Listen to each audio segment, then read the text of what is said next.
Devon Larratt injured his right bicep during arguably the biggest arm wrestling match in history, and in this video we're going to take a closer look at what exactly happened. Welcome back everybody, I'm Dr. Brian Sutterer, and this is your #1 source for learning about the unique medical side of the world of sports.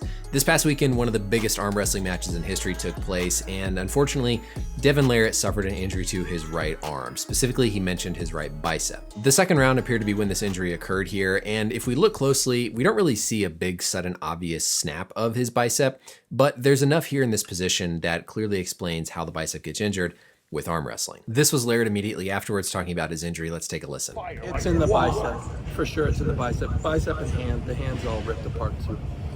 So specifically the bicep, he also mentions the hand, which we'll talk about with our anatomy here. This certainly doesn't look like a full rupture of the biceps tendon, meaning the tendon completely snapped off of the bone like we sometimes see.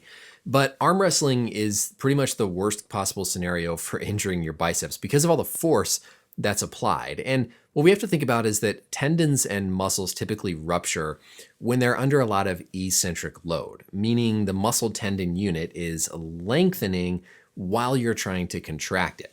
So that's exactly what happens with arm wrestling. Here as things start out, Devon has his arm initially flexed, that bicep is firing, and we also have to remember that the biceps muscle is responsible for supination of the wrist, meaning turning your wrist upwards. So when you turn your palm up, that flexes your bicep. So in that position, there's going to be a little bit of resistance with supination while you're flexing your elbow. But he's in a generally short position.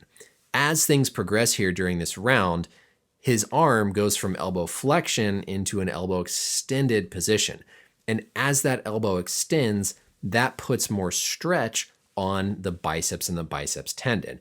But at the same time, he's trying to fire his biceps to counteract this move and basically recover. So you have this perfect combination of maximally contracting the biceps while it's being eccentrically loaded, and that predisposes the muscle to a tear. Now, here we don't see that big sudden recoil in the biceps tendon like we often see with a full rupture. You can actually pretty clearly make out the two different heads of the biceps muscle. Remember, bi means two, and so there's a long head and a short head of the biceps. And that's what we're seeing here, this division between those two heads of the muscle.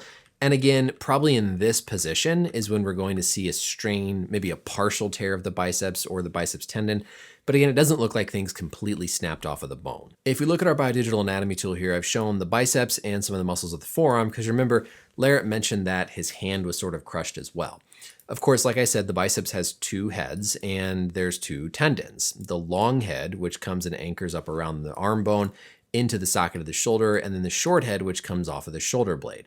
Those both come together and insert down on a bone of the forearm called the radius. Just deep to the biceps is a muscle called the brachialis, and the brachialis is actually the primary elbow flexor, the primary muscle that bends your elbow up, whereas the biceps is going to help with some elbow flexion, but also that act of moving the wrist. Now, Larratt also mentioned that his hand was basically crushed, and of course, whenever you're arm wrestling, there's a lot of both wrist flexion. So whenever you flex your wrist or bend it upwards, all of those muscles originate up higher in your forearm on the inside of the elbow.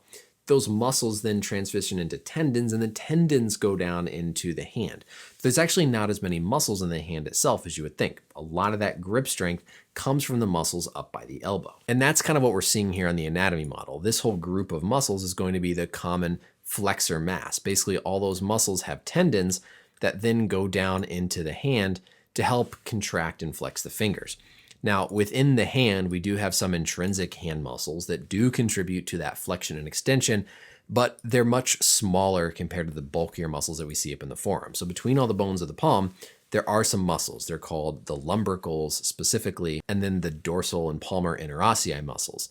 So it's possible that you could have some strain of these muscles because of, again, that hard grip that you have to maintain during an arm wrestle. The treatment depends on how severe the strain or the tear is. Obviously, when it's completely ruptured or torn off the bone, that's a surgical type of case. Otherwise, if it's a partial tear of just the muscle fibers or a partial tear of one of those tendons, then you can at least try to treat this with just physical therapy, rehabilitation, maybe something like PRP or different injections. Hopefully someone can get him an actual sling instead of having to use his sweatshirt here to support his arm, but it's actually important as you go through the rehab to start to move and strengthen the muscle, assuming that it's just a partial tear. So looking back at this one more time, remember that muscles and tendons are susceptible to injury during eccentric loading, meaning whenever the muscle or tendon is stretching or getting longer while you're trying to fire. So here, as Larratt goes into this position, he's firing his biceps, it's being pulled and lengthened, imparting an eccentric load, which makes the muscle and tendon susceptible to injury, and would have been when he suffered at least a partial tear of either the biceps muscle or the biceps tendon. That's it for this video, everybody. I hope it was educational to take a look at sort of the anatomy of these types of injuries. Let me know as always any questions or comments down below, and until next time, we'll see you later.